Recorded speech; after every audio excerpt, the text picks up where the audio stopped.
TV 20 news पर आप देख रहे हैं फटाफट खबरें। मैं हूं आपके साथ अशोक वर्मा। आइए रूबरू कराते हैं आपके क्षेत्रों की तमाम खबरें।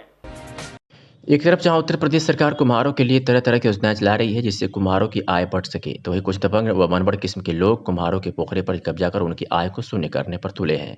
ताजा मामला बिलरियागंज थाना क्षेत्र के बिलरियागंज देहात गांव का है, जहां का दबंग ग्राम प्रधान कुम्हारों के लिए आवंटित पोखरे पर जबरन कब्जा कर रहा है और उन्हें मिट्टी नहीं निकालने दे रहा है। इससे तंग आकर प्रजापति समाज के लोगों ने बिलरियागंज थाने पर सूचना भी दी, लेकिन कोई कार्रवाई न होने पर ग्रामीण आक्रोशित होकर आज जिलाधिकारी कार्यालय पहुंचे और ग्राम प्रधान के खिलाफ एक शिकायती प्रार्थना पत्र डीएम को सौंपा।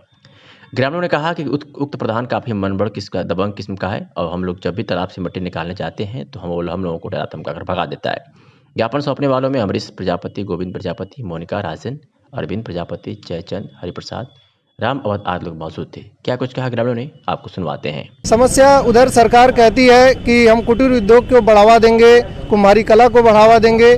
कुम्हारी कला को बढ़ावा देने के लिए कुम्हारों के लिए ज़मीन आवंटित है, जबकि कुम्हार उससे अपना जीवन भरण पोषण करते हैं। वहीं पर एक तरफ दबंग लोग लगे हुए हैं, पूरी तरह से डंपर लगाकर मिट्टियां उठा रहे हैं। अगर ये परिवार के लोग, एक समाज के लोग वहां पर जाकर जब मना करते हैं तो उनका कहना रहता है कि हमें पैसा मिल गया है, हम इसके लिए आपकी बात नहीं सुनेंगे, जो मर्जी करना हो कर लो। कहाँ का मामला है, किस गांव का? ये बिलरियागंज देहात का मामला है। क्या हो रहा है, कौन मना कर रहा है, नाम बताएंगे? इससे पहले एक प्रधान है हमारे, राम नारायण ग्राम प्रधान है बिलरियागंज देहात के, वो प्रधान पति हैं।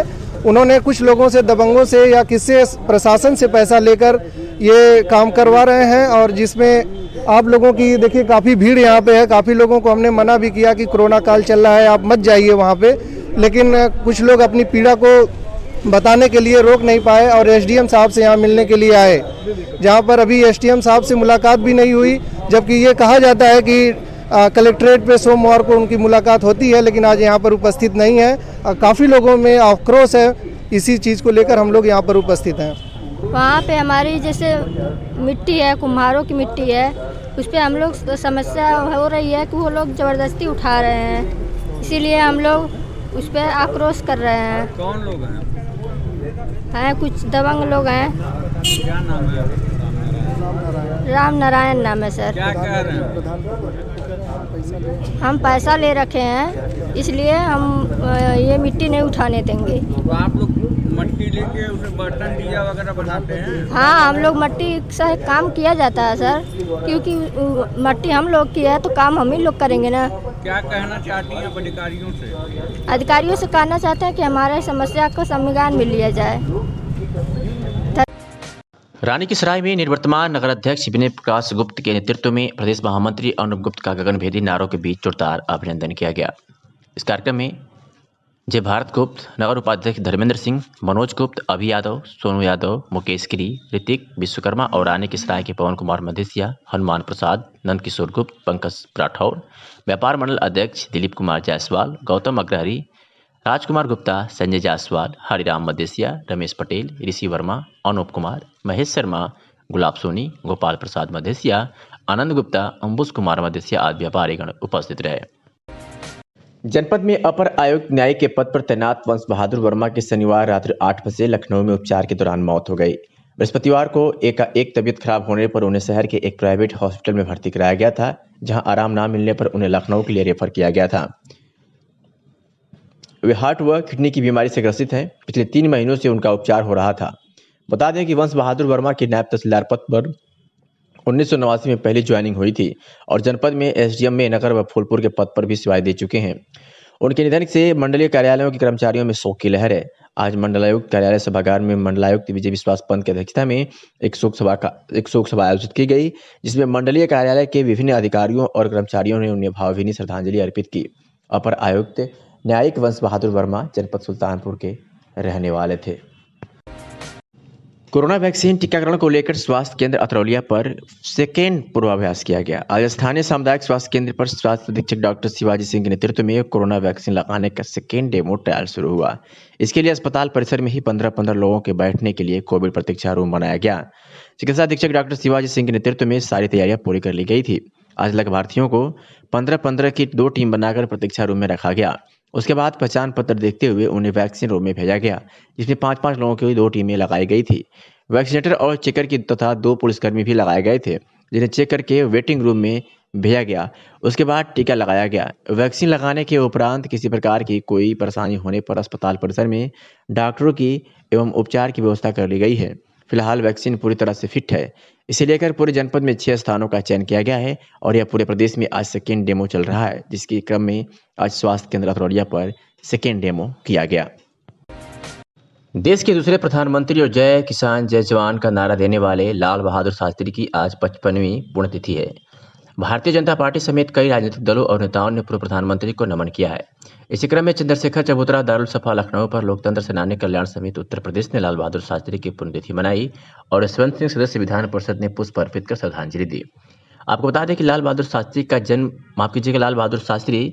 का 11 जनवरी 1966 को निधन हुआ था। बता दें कि अपनी साफ सुथरी छवि और सादगी के लिए प्रसिद्ध शास्त्री ने अपना प्रथम प्रधानमंत्री पंडित जवाहरलाल नेहरू के निधन के बाद 9 जून 1964 को प्रधानमंत्री का पदभार ग्रहण किया था। वह करीब 18 महीने तक देश के प्रधानमंत्री रहे। उनके नेतृत्व में भारत ने 1965 की जंग में पाकिस्तान को करारी शिकस्त दी थी। ताशकंद में पाकिस्तान के राष्ट्रपति अयूब खान के साथ युद्ध समाप्त करने के समझौते पर हस्ताक्षर करने के बाद 11 जनवरी 1966 की रात में रहस्यमय परिस्थितियों में उनकी मौत हो गई। गोंड जनजाति संघर्ष समिति आजमगढ़ के नेतृत्व में ज्ञापन सौंपने आए मंडल संरक्षक सुवाल गौड़ ने कहा कि निदेशक पंचायती राज उत्तर प्रदेश लखनऊ ने एक आदेश द्वारा प्रदेश के समस्त जिलाधिकारियों को निर्देश दिया है कि राजस्व विभाग एवं पंचायत राज विभाग की एक संयुक्त टीम बनाकर वर्ष 2011 की जनगणना के आधार पर गाँव में जाकर गोंड जनजाति के लोगों पर मौके पर रह रहे हैं इसका सत्यापन करें तथा रिपोर्ट प्रस्तुत करें। यह पता चलने पर कि सेक्रेटरी द्वारा गांव में न जाकर बल्कि अपने कार्यालय में ही बैठकर गोंड जनजाति की जनसंख्या शून्य दिखाई जा रही है। गोंड जनजाति संघर्ष समिति का प्रतिनिधिमंडल विकास भवन में जिला पंचायत राज अधिकारी से मिला तो उनके द्वारा कहा गया कि जब गोंड इस जनपद में नहीं है तो जनसंख्या शून्य ही दिखाई जाएगी। वर्ष 1891 से लेकर वर्ष 2011 तक लगभग 130 वर्ष पूर्व से ही जनगणनाओं में गोंड की जनसंख्या जनपद में दर्शाई गई है, तो किस आधार पर किस गांव का सर्वेक्षण कर गोंड जनजाति की आबादी शून्य दिखाई जा रही है। गोंड जनजाति के लोगों ने जिलाधिकारी को ज्ञापन देकर उनसे गोंड जनजाति को न्याय दिलाने की मांग की। न्याय न पाने के लिए गोंड समाज धरना प्रदर्शन आंदोलन आज से भी पीछे नहीं हटेगा, ऐसी चेतावनी दी है।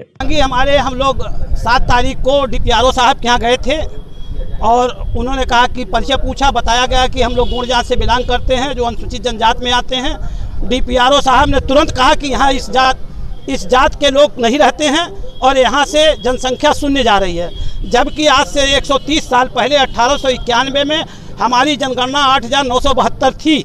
उसके बाद जो भी जातिगत जनगणनाएँ हुई और आपके 2011 तक की जनगणना में हम 13,400 कुछ हैं, लेकिन उसके बाद अब की जो जातिगत जनगणना हो रही है उसमें हमको शून्य दर्शाया जा रहा है, जबकि कोई ऐसी बीमारी नहीं है आई है जिसमें खाली गोंड और खरवार मरे हैं, बाकी सारे जात के लोग जिंदा हैं। लेकिन ये अधिकारी यहाँ से शून्य हम लोगों को दर्शा रहे हैं ताकि शासन और प्रशासन से जो भी सुविधा आती है ये हमको शून्य करके हमारा हक मारना चाहते हैं। हमारे हक हकूक का यह जो है एकदम शोषण कर रहे हैं हमारी सब जी। हम लोग चाहते हैं कि जैसे हमारी जनसंख्या को दर्शाई जाए, गांव-गांव में जैसे सबकी जनगणना की जा रही है उस तरह हमारी भी जनगणना की जाए और हम किसी भी विधानसभा में यहाँ 10,000 12,000 से कम नहीं है, हमारी संख्या कम नहीं है, लेकिन हमारी संख्या हमेशा जो है ये अधिकारी कम दर्शाते हैं। हाँ, जिलाधिकारी महोदय को ज्ञापन दिया गया है। जिला महोदय अधिकारी ने हम लोगों की सारी बात बहुत प्रेम से सुना है और सुनने के बाद उन्होंने तुरंत उस पर डीपीआरओ को आदेश दिया है। अगर यह हमारी समस्या का निराकरण अगर सरकार नहीं करती है तो आने वाले समय में हम माननीय जिलाधिकारी का घेराव करेंगे और इस मैटर को लेकर हम हाई कोर्ट भी जाएंगे और पर्सनल डीपीआरओ को हाई कोर्ट में खींचेंगे, उनको बख्शेंगे नहीं, उसको छोड़ा नहीं जाएगा। जिंदाबाद जिंदाबाद जिंदाबाद जिंदाबाद। हमारी मांगे पूरी हो चाहे जो मजबूरी हो, हमारी मांगे पूरी हो चाहे जो मजबूरी हो। हमारी थाना मेहनगर में आगंतुक कक्ष का उद्घाटन पुलिस अधीक्षक आजमगढ़ सुधीर कुमार सिंह व एसडीएम मेहनगर प्रियंका प्रियदर्शन द्वारा किया गया। इस मौके पर अपर पुलिस अधीक्षक नगर क्षेत्राधिकारी लालगंज, थाना प्रभारी निरीक्षक मेहनगर तथा थाना क्षेत्र के संभ्रांत व्यक्ति मौजूद रहे। इस अवसर पर पुलिस अधीक्षक आजमगढ़ सुधीर कुमार सिंह द्वारा चौकीदारों को कंबल वितरण किया गया। ये खबर आजमगढ़ की थाना मेहनगर क्षेत्र से आ रही है, जहां थाना मेहनगर में ही आगंतुक कक्ष का पुलिस अधीक्षक आजमगढ़ सुधीर कुमार सिंह व एसडीएम प्रियंका प्रियदर्शनी मेहनगर द्वारा उद्घाटन किया गया। कोई कार्य सहयोग से हो पाता है। हम लाभ चाहें और सहयोगी ना मिले तो हम कोई कार्य नहीं कर सकते। तो मैं उनका भी आभारी हूं जिन्होंने इस कार्य में सहयोग प्रदान किया है। देखिए, पुलिस का काम हमेशा सहयोग से चलता है, चाहे वो क्राइम कम करने के लिए हो, चाहे कानून व्यवस्था बनाए रखने के लिए हो, और चाहे ये परिसर साफ सुथरा रखने के लिए, क्योंकि इतना सरकारी पैसा एकदम से नहीं आ पाता कि हम सारी व्यवस्था एक साथ दुरुस्त कर दें।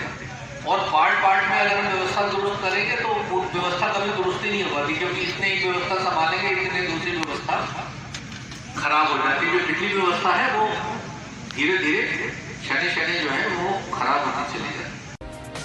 आजमगढ़ के सामुदायिक स्वास्थ्य केंद्र फूलपुर आजमगढ़ पर बड़े हर्षोल्लास के साथ डॉक्टर रामाशीष सिंह यादव अधीक्षक की देखरेख में कोरोना वैक्सीनेशन से पूर्व ड्राई रन का सफल प्रयोग किया गया, जिसमें वैक्सीनेशन के पूर्व जिन व्यक्तियों का वैक्सीनेशन के लिए पूर्व में रजिस्ट्रेशन था, उनकी निगरानी उनके आईडी के आधार पर की गई।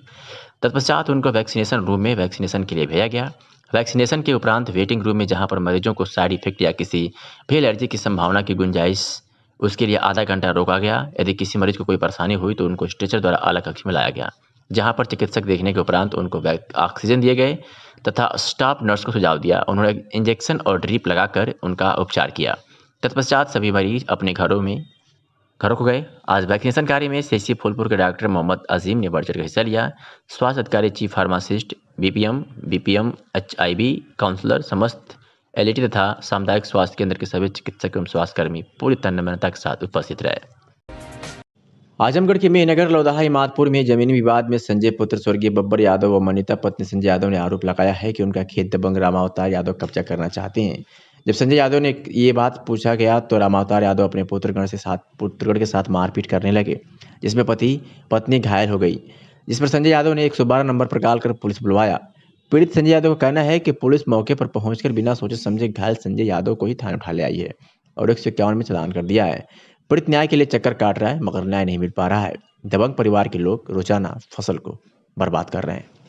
समस्या ये थी कि मैं अपना चक का खेत जोतवा रहा था और जोतवाते समय मेरे ही पटदार रामावतार यादव आए और हमारे खेत में से ट्रैक्टर निकलवा दिए और बात करते करते तक हमको गाली गलौज देते समय बात इसी में बढ़ गई। तब तक लाठी डंडे से मारकर मेरे सर पे मारे और मेरी पत्नी के मार दिए हैं। हाथ टूट गया है, हाथ की उंगली टूट गई है। उसके बाद हमने 100 नंबर पे फ़ोन किया, 100 नंबर आई, हमें ही उठा के ले गई और सब लोग थाने पे गए। तब तक हमारी ही चालान 151 में कर दिए वो लोग और उन सबों का आज तक कोई गिरफ्तारी नहीं हुई है। ये घटना 15/11/2020 की है, अभी तक कोई कार्रवाई नहीं हुई है।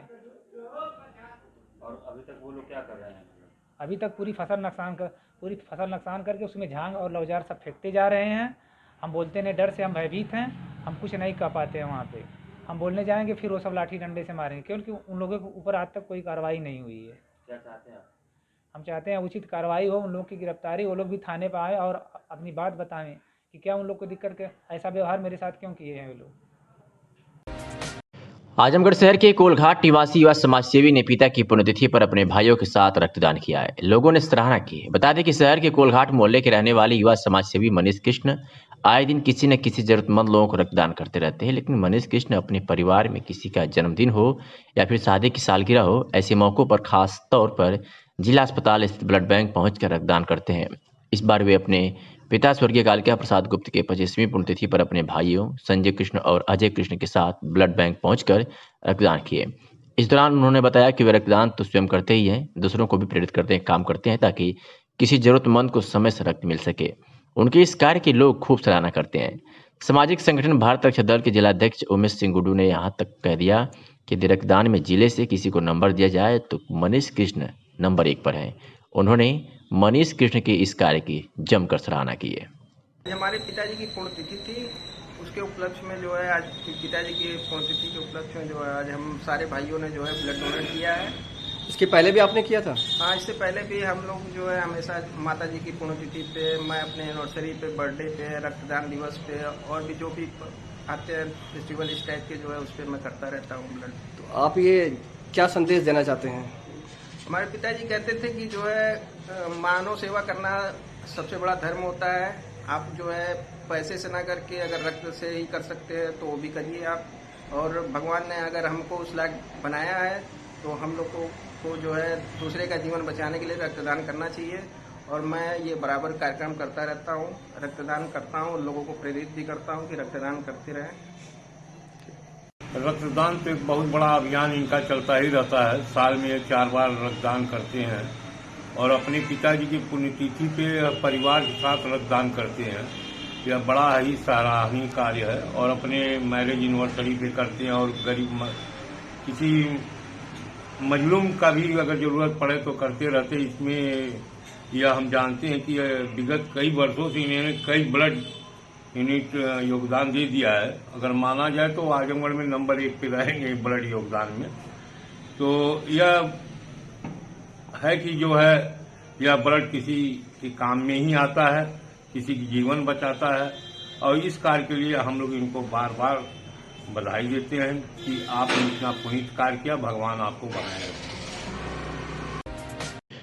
आज अखिल भारतीय विद्यार्थी परिषद आजमगढ़ में नगर के कार्यकर्ताओं द्वारा स्वामी विवेकानंद जी की 197वीं जयंती पर आजमगढ़ नगर में कार्यक्रम संयोजक जिला एसएफडी प्रमुख दिव्यांश राय के सहयोग से नगर आंदोलन प्रमुख विजय प्रताप सिंह के नेतृत्व में स्वामी विवेकानंद युवा संदेश शोभा यात्रा निकाली गई।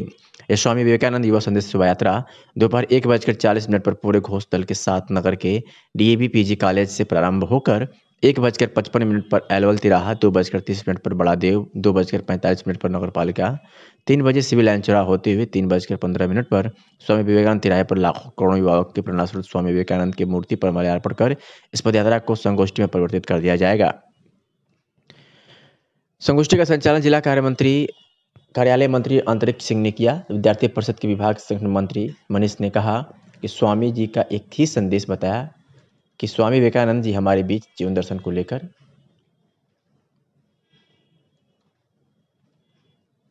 को लेकर अवतरित हुए थे। उन्होंने लोगों को एक समग्र जीवन जीने का संदेश दिया।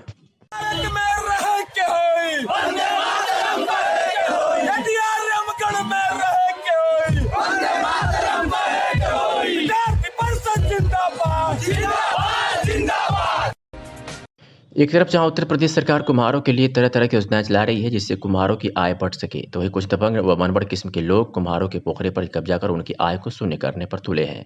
ताजा मामला बिलरियागंज थाना क्षेत्र के बिलरियागंज देहात गांव का है, जहां का दबंग ग्राम प्रधान कुम्हारों के लिए आवंटित पोखरे पर जबरन कब्जा कर रहा है और उन्हें मिट्टी नहीं निकालने दे रहा है। इससे तंग आकर प्रजापति समाज के लोगों ने बिलरियागंज थाने पर सूचना भी दी, लेकिन कोई कार्रवाई न होने पर ग्रामीण आक्रोशित होकर आज जिलाधिकारी कार्यालय पहुंचे और ग्राम प्रधान के खिलाफ एक शिकायती प्रार्थना पत्र डीएम को सौंपा। ग्रामीणों ने कहा कि उक्त प्रधान काफी मनबड़ दबंग किस्म का है और हम लोग जब भी तालाब से मिट्टी निकालने जाते हैं तो हम लोगों को डरा धमका कर भगा देता है। ज्ञापन सौंपने वालों में अमरीश प्रजापति, गोविंद प्रजापति, मोनिका राजन, अरविंद प्रजापति, जयचंद, हरिप्रसाद, राम अवध आदि लोग मौजूद थे। क्या कुछ कहा ग्रामीणों ने, आपको सुनवाते हैं। समस्या उधर सरकार कहती है कि हम कुटीर उद्योग को बढ़ावा देंगे, कुम्हारी कला को बढ़ावा देंगे।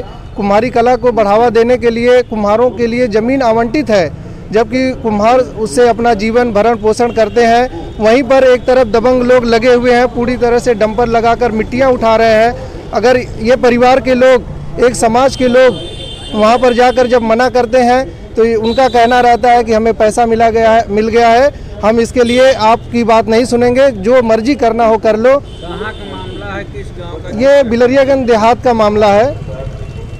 क्या हो रहा है वहाँ, कौन मना कर रहा है, नाम बताएं। इससे पहले एक प्रधान है हमारे राम नारायण, ग्राम प्रधान है बिलरियागंज देहात के, वो प्रधान पति हैं। उन्होंने कुछ लोगों से, दबंगों से या किसी प्रशासन से पैसा लेकर ये काम करवा रहे हैं, और जिसमें आप लोगों की देखिए काफ़ी भीड़ यहाँ पे है। काफ़ी लोगों को हमने मना भी किया कि कोरोना काल चल रहा है, आप मत जाइए वहाँ पे, लेकिन कुछ लोग अपनी पीड़ा को बताने के लिए रोक नहीं पाए और एसडीएम साहब से यहाँ मिलने के लिए आए, जहाँ पर अभी एसडीएम साहब से मुलाकात भी नहीं हुई, जबकि ये कहा जाता है कि कलेक्ट्रेट पे। रानी की सराय में निवर्तमान नगर अध्यक्ष विनय प्रकाश गुप्त के नेतृत्व में प्रदेश महामंत्री अनुप गुप्त का गगनभेदी नारों के बीच जोरदार अभिनंदन किया गया। इस कार्यक्रम में जय भारत गुप्त, नगर उपाध्यक्ष धर्मेंद्र सिंह, मनोज गुप्त, अभि यादव, सोनू यादव, मुकेश गिरी, ऋतिक विश्वकर्मा और रानी की सराय के पवन कुमार मधेसिया, हनुमान प्रसाद, नंद किशोर गुप्त, पंकज राठौर, व्यापार मंडल अध्यक्ष दिलीप कुमार जायसवाल, गौतम अग्रहरी, राजकुमार गुप्ता, संजय जायसवाल, हरिराम मधेसिया, रमेश पटेल, ऋषि वर्मा, अनूप कुमार, महेश शर्मा, गुलाब सोनी, गोपाल प्रसाद मधेसिया, आनंद गुप्ता, अंबुज कुमार मधेसिया आदि व्यापारीगण उपस्थित रहे। जनपद में अपर आयुक्त न्याय के पद पर तैनात वंश बहादुर वर्मा की शनिवार रात्रि 8 बजे लखनऊ में उपचार के दौरान मौत हो गई। बृहस्पतिवार को एक तबीयत खराब होने पर उन्हें शहर के एक प्राइवेट हॉस्पिटल में भर्ती कराया गया था, जहां आराम न मिलने पर उन्हें लखनऊ के लिए रेफर किया गया था। वे हार्ट व किडनी की बीमारी से ग्रसित हैं। पिछले 3 महीनों से उनका उपचार हो रहा था। बता दें कि वंश बहादुर वर्मा की नायब तहसीलदार पद पर 1989 में पहली ज्वाइनिंग हुई थी और जनपद में एसडीएम में नगर व फूलपुर के पद पर भी सेवाएं दे चुके हैं। उनके निधन से मंडलीय कार्यालयों के कर्मचारियों में शोक की लहर है। आज मंडलायुक्त कार्यालय सभागार में मंडलायुक्त विजय विश्वास पंत की अध्यक्षता में एक शोक सभा आयोजित की गई, जिसमें मंडलीय कार्यालय के विभिन्न अधिकारियों और कर्मचारियों ने उन्हें भावभीनी श्रद्धांजलि अर्पित की। अपर आयुक्त न्यायिक वंश बहादुर वर्मा जनपद सुल्तानपुर के रहने वाले थे।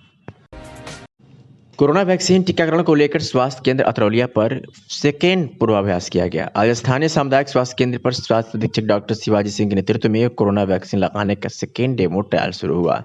इसके लिए अस्पताल परिसर में ही 15-15 लोगों के बैठने के लिए कोविड प्रतीक्षा रूम बनाया गया। चिकित्सा अधीक्षक डॉक्टर शिवाजी सिंह के नेतृत्व में सारी तैयारियां पूरी कर ली गई थी। आज लाभार्थियों को 15-15 की 2 टीम बनाकर प्रतीक्षा रूम में रखा गया। उसके बाद पहचान पत्र देखते हुए उन्हें वैक्सीन रूम में भेजा गया, जिसमें 5-5 लोगों की 2 टीमें लगाई गई थी। वैक्सीनेटर और चेकर की तथा 2 पुलिसकर्मी भी लगाए गए थे, जिन्हें चेक करके वेटिंग रूम में भेजा गया। उसके बाद टीका लगाया गया। वैक्सीन लगाने के उपरांत किसी प्रकार की कोई परेशानी होने पर अस्पताल परिसर में डॉक्टरों की एवं उपचार की व्यवस्था कर ली गई है। फिलहाल वैक्सीन पूरी तरह से फिट है। इसे लेकर पूरे जनपद में 6 स्थानों का चयन किया गया है और यह पूरे प्रदेश में आज सेकेंड डेमो चल रहा है, जिसके क्रम में आज स्वास्थ्य केंद्र अतरौलिया पर सेकेंड डेमो किया गया। देश के दूसरे प्रधानमंत्री और जय किसान जय जवान का नारा देने वाले लाल बहादुर शास्त्री की आज 55वीं पुण्यतिथि है। भारतीय जनता पार्टी समेत कई राजनीतिक दलों और नेताओं ने पूर्व प्रधानमंत्री को नमन किया है। इसी क्रम में चंद्रशेखर चबूतरा दारुल सफा लखनऊ पर लोकतंत्र सेनानी कल्याण समिति उत्तर प्रदेश ने लाल बहादुर शास्त्री की पुण्यतिथि मनाई और यशवंत सिंह सदस्य विधान परिषद ने पुष्प अर्पित कर श्रद्धांजलि दी। आपको बता दें कि लाल बहादुर शास्त्री का 11 जनवरी 1966 को निधन हुआ था। बता दें कि अपनी साफ सुथरी छवि और सादगी के लिए प्रसिद्ध शास्त्री ने अपना प्रथम प्रधानमंत्री पंडित जवाहरलाल नेहरू के निधन के बाद 9 जून 1964 को प्रधानमंत्री का पदभार ग्रहण किया था। वह करीब 18 महीने तक देश के प्रधानमंत्री रहे। उनके नेतृत्व में भारत ने 1965 की जंग में पाकिस्तान को करारी शिकस्त दी थी। ताशकंद में पाकिस्तान के राष्ट्रपति अयूब खान के साथ युद्ध समाप्त करने के समझौते पर हस्ताक्षर करने के बाद 11 जनवरी 1966 की रात में रहस्यमय परिस्थितियों में उनकी मौत हो गई। गौड़ जनजात संघर्ष समिति आजमगढ़ के नेतृत्व में ज्ञापन सौंपने आए मंडल संरक्षक सुवाल गौड़ ने कहा कि निदेशक पंचायती राज उत्तर प्रदेश लखनऊ ने एक आदेश द्वारा प्रदेश के समस्त जिलाधिकारियों को निर्देश दिया है कि राजस्व विभाग एवं पंचायत राज विभाग की एक संयुक्त टीम बनाकर वर्ष 2011 की जनगणना के आधार पर गाँव में जाकर गौड़ जनजात के लोगों पर मौके पर रह रहे हैं इसका सत्यापन करें तथा रिपोर्ट प्रस्तुत करें। यह पता चलने पर कि सेक्रेटरी द्वारा गांव में न जाकर बल्कि अपने कार्यालय में ही बैठकर गौड़ जनजात की जनसंख्या शून्य दिखाई जा रही है। गौड़ जनजात संघर्ष समिति का प्रतिनिधिमंडल विकास भवन में जिला पंचायत राज अधिकारी से मिला तो उनके द्वारा कहा गया कि जब गौड़ इस जनपद में नहीं है तो जनसंख्या शून्य ही दिखाई जाएगी। वर्ष 1891 से लेकर वर्ष 2011 तक लगभग 130 वर्ष पूर्व से ही जनगणनाओं में गौड़ की जनसंख्या जनपद में दर्शाई गई है, तो किस आधार पर किस गांव का सर्वेक्षण कर गौड़ जनजात की आबादी शून्य दिखाई जा रही है। गौड़ जनजात के लोगों ने जिलाधिकारी को ज्ञापन देकर उनसे गौड़ जनजात को न्याय दिलाने की मांग की। न्याय न पाने के लिए गौड़ समाज धरना प्रदर्शन आंदोलन आज से भी पीछे नहीं हटेगा, ऐसी चेतावनी दी है।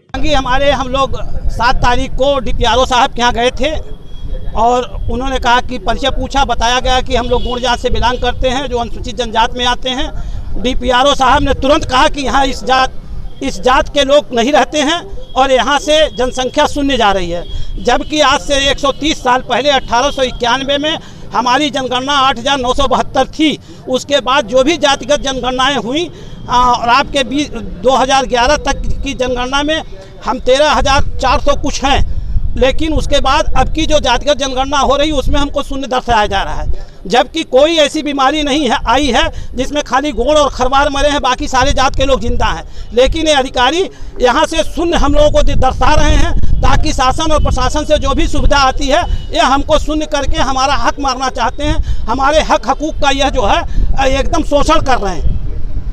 हमारी सब जी हम लोग चाहते हैं कि जैसे हमारी जनसंख्या को दर्शाई जाए, गांव-गांव में जैसे सबकी जनगणना की जा रही है उस तरह हमारी भी जनगणना की जाए, और हम किसी भी विधानसभा में यहाँ 10,000 12,000 से कम नहीं है, हमारी संख्या कम नहीं है, लेकिन हमारी संख्या हमेशा जो है ये अधिकारी कम दर्शाते हैं। हाँ, जिलाधिकारी महोदय को ज्ञापन दिया गया है। जिला महोदय ने हम लोगों की सारी बात बहुत प्रेम से सुना है और सुनने के बाद उन्होंने तुरंत उस पर DPRO को आदेश दिया है। थाना मेहनगर में आगंतुक कक्ष का उद्घाटन पुलिस अधीक्षक आजमगढ़ सुधीर कुमार सिंह व SDM मेहनगर प्रियंका प्रियदर्शन द्वारा किया गया। इस मौके पर अपर पुलिस अधीक्षक नगर क्षेत्राधिकारी लालगंज, थाना प्रभारी निरीक्षक मेहनगर तथा थाना क्षेत्र के संभ्रांत व्यक्ति मौजूद रहे। इस अवसर पर पुलिस अधीक्षक आजमगढ़ सुधीर कुमार सिंह द्वारा चौकीदारों को कंबल वितरण किया गया। ये खबर आजमगढ़ की थाना मेहनगर क्षेत्र से आ रही है, जहां थाना मेहनगर में ही आगंतुक कक्ष का पुलिस अधीक्षक आजमगढ़ सुधीर कुमार सिंह व SDM प्रियंका प्रियदर्शनी मेहनगर द्वारा उद्घाटन किया गया। कोई कार्य सहयोग से हो पाता है, हम लाभ चाहें और सहयोगी ना मिले तो हम कोई कार्य नहीं कर सकते। तो मैं उनका भी आभारी हूं जिन्होंने इस कार्य में सहयोग प्रदान किया है। देखिए, पुलिस का काम हमेशा सहयोग से चलता है, चाहे वो क्राइम कम करने के लिए हो, चाहे कानून व्यवस्था बनाए रखने के लिए हो, और चाहे ये परिसर साफ सुथरा रखने के लिए, क्योंकि इतना सरकारी पैसा एकदम से नहीं आ पाता कि हम सारी व्यवस्था एक साथ दुरुस्त कर दें, और पार्ट में अगर हम व्यवस्था दुरुस्त करेंगे तो वो व्यवस्था कभी दुरुस्ती नहीं हो पाती, क्योंकि इसने एक व्यवस्था संभालेंगे, इतने दूसरी व्यवस्था खराब हो जाती है। जो पिछली व्यवस्था है वो धीरे धीरे शनि जो है वो खराब होती चली जाती। आजमगढ़ के सामुदायिक स्वास्थ्य केंद्र फूलपुर आजमगढ़ पर बड़े हर्षोल्लास के साथ डॉक्टर रामाशीष सिंह यादव अधीक्षक की देखरेख में कोरोना वैक्सीन वैक्सीनेशन से पूर्व ड्राई रन का सफल प्रयोग किया गया, जिसमें वैक्सीनेशन के पूर्व जिन व्यक्तियों का वैक्सीनेशन के लिए पूर्व में रजिस्ट्रेशन था उनकी निगरानी उनके ID के आधार पर की गई। तत्पश्चात उनको वैक्सीनेशन रूम में वैक्सीनेशन के लिए भेजा गया। वैक्सीनेशन के उपरांत वेटिंग रूम में जहां पर मरीजों को साइड इफेक्ट या किसी भी एलर्जी की संभावना की गुंजाइश उसके लिए आधा घंटा रोका गया। यदि किसी मरीज को कोई परेशानी हुई तो उनको स्ट्रेचर द्वारा अलग कक्ष में लाया गया, जहां पर चिकित्सक देखने के उपरांत उनको ऑक्सीजन दिए गए तथा स्टाफ नर्स को सुझाव दिया। उन्होंने इंजेक्शन और ड्रिप लगाकर उनका उपचार किया। तत्पश्चात सभी मरीज अपने घरों को गए। आज वैक्सीनेशन कार्य में CHC फूलपुर के डॉक्टर मोहम्मद अजीम ने बढ़ चढ़ कर हिस्सा लिया। स्वास्थ्य अधिकारी, chief pharmacist, BPM, HIV counsellor, समस्त LAT तथा सामुदायिक स्वास्थ्य केंद्र के सभी चिकित्सक एवं स्वास्थ्यकर्मी पूरी तन्मयता के साथ उपस्थित रहे। आजमगढ़ के मेहनगर लौदाहा इमादपुर में जमीनी विवाद में संजय पुत्र स्वर्गीय बब्बर यादव व मनीता पत्नी संजय यादव ने आरोप लगाया है कि उनका खेत दबंग रामावतार यादव कब्जा करना चाहते हैं। जब संजय यादव ने ये बात पूछा गया तो रामावतार यादव अपने पुत्रगण के साथ मारपीट करने लगे, जिसमें पति पत्नी घायल हो गई, जिस पर संजय यादव ने 112 नंबर पर कॉल कर पुलिस बुलवाया। पीड़ित संजय यादव का कहना है कि पुलिस मौके पर पहुंचकर बिना सोचे समझे घायल संजय यादव को ही थाने उठा ले आई है और 151 में चालान कर दिया है। पीड़ित न्याय के लिए चक्कर काट रहा है मगर न्याय नहीं मिल पा रहा है। दबंग परिवार के लोग रोजाना फसल को बर्बाद कर रहे हैं। समस्या ये थी कि मैं अपना चक का खेत जोतवा रहा था और जोतवाते समय मेरे ही पटदार रामोतार यादव आए और हमारे खेत में से ट्रैक्टर निकलवा दिए और बात करते करते तक हमको गाली गलौज देते समय बात इसी में बढ़ गई। तब तक लाठी डंडे से मार कर मेरे सर पे मारे और मेरी पत्नी के मार दिए। हाथ टूट गया है, हाथ की उंगली टूट गई है। उसके बाद हमने 100 नंबर पे फ़ोन किया, 100 नंबर आई, हमें ही उठा के ले गई और सब लोग थाने पे गए। तब तक हमारी ही चालान 151 में कर दिए वो लोग और उन सबों का आज तक कोई गिरफ्तारी नहीं हुई है। ये घटना 15/11/2020 की है, अभी तक कोई कार्रवाई नहीं हुई है। और अभी तक वो लोग क्या कर रहे हैं? अभी तक पूरी फसल नुकसान करके उसमें झांग और लौजार सब फेंकते जा रहे हैं। हम बोलते नहीं, डर से हम भयभीत हैं, हम कुछ नहीं कर पाते हैं। वहाँ पे हम बोलने जाएंगे फिर वो सब लाठी डंडे से मारेंगे, क्योंकि उन लोगों के ऊपर आज तक कोई कार्रवाई नहीं हुई है। क्या चाहते हैं आप? हम चाहते हैं उचित कार्रवाई हो, उन लोगों की गिरफ्तारी, वो लोग भी थाने पर आए और अपनी बात बताएं कि क्या उन लोग को दिक्कत के ऐसा व्यवहार मेरे साथ क्यों किए हैं वो लोग। आजमगढ़ शहर के कोलघाट निवासी युवा समाजसेवी ने पिता की पुण्यतिथि पर अपने भाइयों के साथ रक्तदान किया है। लोगों ने सराहना की। बता दें कि शहर के कोलघाट मोहल्ले के रहने वाले युवा समाजसेवी मनीष कृष्ण आए दिन किसी न किसी जरूरतमंद लोगों को रक्तदान करते रहते हैं, लेकिन मनीष कृष्ण अपने परिवार में किसी का जन्मदिन हो या फिर शादी की सालगिरह हो, ऐसे मौक़ों पर खास तौर पर जिला अस्पताल स्थित ब्लड बैंक पहुंचकर रक्तदान करते हैं। इस बार वे अपने पिता स्वर्गीय कालिका प्रसाद गुप्त के 25वीं पुण्यतिथि पर अपने भाइयों संजय कृष्ण और अजय कृष्ण के साथ ब्लड बैंक पहुंचकर रक्तदान किए। इस दौरान उन्होंने बताया कि वे रक्तदान तो स्वयं करते ही हैं, दूसरों को भी प्रेरित करते हैं, काम करते हैं ताकि किसी जरूरतमंद को समय से रक्त मिल सके। उनके इस कार्य की लोग खूब सराहना करते हैं। सामाजिक संगठन भारत रक्षा दल के जिलाध्यक्ष उमेश सिंह गुड्डू ने यहाँ तक कह दिया कि यदि रक्तदान में जिले से किसी को नंबर दिया जाए तो मनीष कृष्ण नंबर 1 पर हैं। उन्होंने मनीष कृष्ण के इस कार्य की जमकर सराहना की है। हमारे पिताजी की पुण्यतिथि थी, उसके उपलक्ष्य में जो है आज पिताजी की पुण्यतिथि के उपलक्ष्य में जो है आज हम सारे भाइयों ने जो है ब्लड डोनेट किया है। इसके पहले भी आपने किया था? हाँ, इससे पहले भी हम लोग जो है हमेशा माता जी की पुण्यतिथि पे, मैं अपने एनिवर्सरी पे, बर्थडे पे, रक्तदान दिवस पे और भी जो भी आते हैं फेस्टिवल इस टाइप के जो है उस पर मैं करता रहता हूँ ब्लड। तो आप ये क्या संदेश देना चाहते हैं? हमारे पिताजी कहते थे कि जो है मानव सेवा करना सबसे बड़ा धर्म होता है। आप जो है पैसे से ना करके अगर रक्त से ही कर सकते हैं तो वो भी करिए आप। और भगवान ने अगर हमको उस लायक बनाया है तो हम लोग को जो है दूसरे का जीवन बचाने के लिए रक्तदान करना चाहिए। और मैं ये बराबर कार्यक्रम करता रहता हूँ, रक्तदान करता हूँ, लोगों को प्रेरित भी करता हूँ कि रक्तदान करते रहें। रक्तदान तो एक बहुत बड़ा अभियान इनका चलता ही रहता है। साल में 4 बार रक्तदान करते हैं और अपने पिताजी की पुण्यतिथि पे परिवार के साथ रक्तदान करते हैं।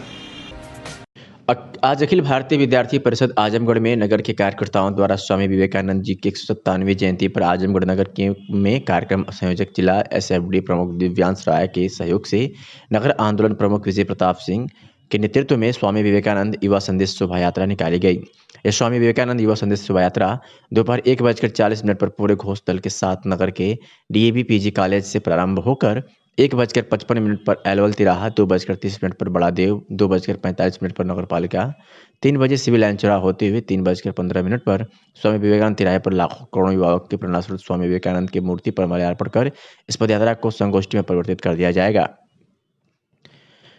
संगोष्ठी का संचालन जिला कार्यालय मंत्री अंतरिक्ष सिंह ने किया। विद्यार्थी परिषद के विभाग संगठन मंत्री मनीष ने कहा कि स्वामी जी का एक ही संदेश बताया कि स्वामी विवेकानंद जी हमारे बीच जीवन दर्शन